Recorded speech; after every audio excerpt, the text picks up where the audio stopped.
ஒரு பக்கம் ஆளாளுக்கு இந்திராணியை ரொம்ப மோசமாக பேசுகிறத பார்த்துட்டு கோவப்பட்ட அயலிக்கிட்ட வந்துட்டு அதுக்கப்புறம் சிவா வந்து பேசுகிறாரு. இங்கே பாருங்கள், என் அக்கா வந்துட்டு என் மேலே இருக்கிற பாசத்தில் இதெல்லாம் பண்ணிட்டாங்க.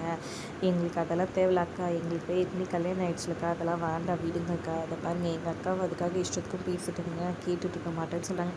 நீ யார்கிட்ட இது பண்ணுறதுக்குன்னு சொல்ல அவங்கள அப்படி தானே பேசுவான், அவங்க பண்ணுறது அந்த மாதிரி இருக்குது, அவங்க மற்றவங்க சொத்தை இது பண்ண பார்க்குறாங்க அப்படி இப்படின்னு ரித்திகா வந்துட்டு பேச ஆரம்பித்த உடனே வந்துட்டு அயலி போதும் ரித்திகா, அவ்வளோதான் உனக்கு மரியாதைன்னு சொல்லிட்டு இருக்காங்க.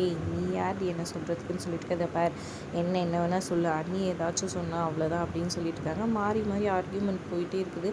அப்போ கோவமாக இந்திராணி வந்து போதும் நிறுத்துங்க, இப்போ எல்லாரை பற்றியும் தெரிஞ்சிச்சு, நான் இந்த குடும்பம் நம்மளோடது தான் நினச்சி, நான் நம்மளோட பண்ணணும்னு நினச்சி தான் எல்லாத்தையும் பண்ணேன்.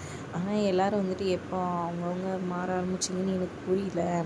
சரி ஓகே, நீங்கள் இவ்வளோ தூரம் பண்ணனால நான் என் தம்பிக்காக நான் அவன் மேலே இருந்த பாசத்தினால இதை பண்ண பார்த்தேன். சரி நம்ம பண்ணணும்னு நான் எதையும் செலவு பண்ணல, இது வந்துட்டு என்னோடய ஷேர்லேருந்து என்னோடய இதுலேருந்து நான் பண்ண போகிறேன், இதை யாரும் எதுவுமே கேள்வி கேட்க முடியாது என்ன, அவ்வளோதான், இதுதான் என்னோடய ஃபைனல் டிசிஷன் சொல்லிட்டு இந்திராணி அங்கேருந்து போயிடுறாங்க. இதனால் எல்லாருமே கடுப்பில் இருக்கிறாங்க. ஒரு பக்கம் ரூமில் கூட்டிகிட்டு போயிட்டு கபிலன் வந்துட்டு ரித்திகாவை செம்மையாக திட்டுறாரு. நீ எப்படி எங்கள் அக்காவை அப்படியெல்லாம் பேசுகிறாங்க பாரு, யாருமே இந்த மாதிரி பேசுகிறதுக்கு உரிமை கிடையாதுன்னு சொல்கிறாங்க. உங்கள் அம்மா கூட தானே பேசுனாங்கன்னு ரித்திகா சொல்ல, இங்கே பாரு அவங்களையும் சேர்த்து தான் சொல்கிறேன், இன்னொரு நாளைக்கு இந்த மாதிரியெல்லாம் பேசினா அவ்வளோதான், அவங்க தான் இந்த வீட்டுக்கு எல்லாமே, ஏதாச்சும் பண்ண அவ்வளோதான் அப்படின்ற மாதிரி கோவமாக சொல்லிடுறாங்க. இதனால் ரித்திகா செம்ம காண்டில் இருக்கிறாங்க.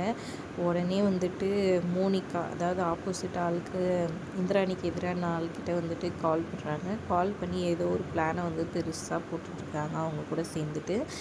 இன்னொரு பக்கம் இங்கே சிவாவும் அயலியும் வந்துட்டு இது எல்லாத்துக்கும் காரணம் அந்த கபிலன் தானே, ஒரு நாளைக்கு மாற்றான் அவனுக்கு இருக்குது அப்படின்ற மாதிரி சொல்கிறாங்க. நம்ம இன்னும் உஷாராக இருக்கணும். இப்போ இந்திராணி அக்காவுக்கு வந்து நம்ம மேலே டவுட் வந்துச்சு, அதனால தான் இந்த கல்யாணத்தை பண்ணணும்னு முடிவு பண்ணியிருக்காங்க. ஸோ அதனால் வந்துட்டு அவங்க நம்ம கல்யாணம் ஆன மாதிரி எவிடன்ஸ் எல்லாம் நம்ம இது பண்ணி வச்சுக்கணும், அப்போ தான் நம்ம எந்த இதுவும் மாட்ட மாட்டோன்ற மாதிரி அயலியும் சிவாவும் பிளான் பண்ணுறாங்க. இன்னொரு பக்கம் பொன்னி, அதுக்கப்புறமா குட்டி பொண்ணு எல்லாருமே வந்துட்டு உட்காந்துட்டு இருக்காங்க. அயலி இவங்கெல்லாம் பொண்ணுக்கு ஹெல்ப் பண்ணிகிட்ருக்காங்க, ஏதோ டயக்ராம் வரைகிறேன்ட்டு.